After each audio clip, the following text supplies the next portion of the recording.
19वीं सदी में भारत में कई महिला कार्यकर्ताएं थीं जिन्होंने मानवाधिकारी और सामाजिक सुधार में अपना योगदान दिया।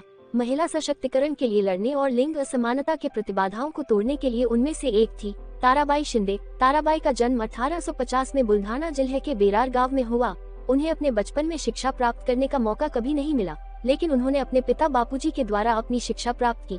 बापूजी ने ताराबाई को संस्कृत, मराठी और अंग्रेजी जैसी विभिन्न भाषाएं सिखाकर उनके भाषा कौशल्य को निखारा।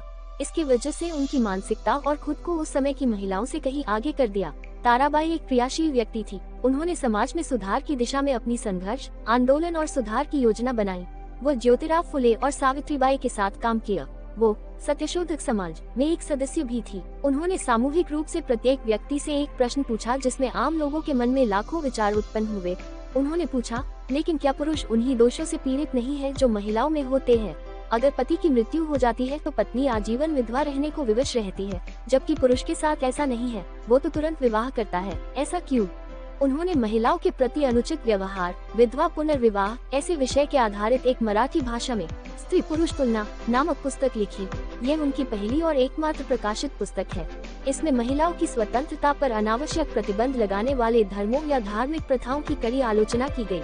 ये भारत में पहली आधुनिक नारीवादी पाठ की शुरुआत थी। इस पुस्तक के प्रकाशन के बाद ताराबाई की जबरदस्त निंदा और शत्रुता का विषय बन गई।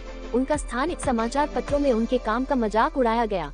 हालांकि ताराबाई एक विश्लेषणात्मक विचारक थी। उनकी भाषा मजबूत, शक्तिशाली और तीक्ष्ण थी।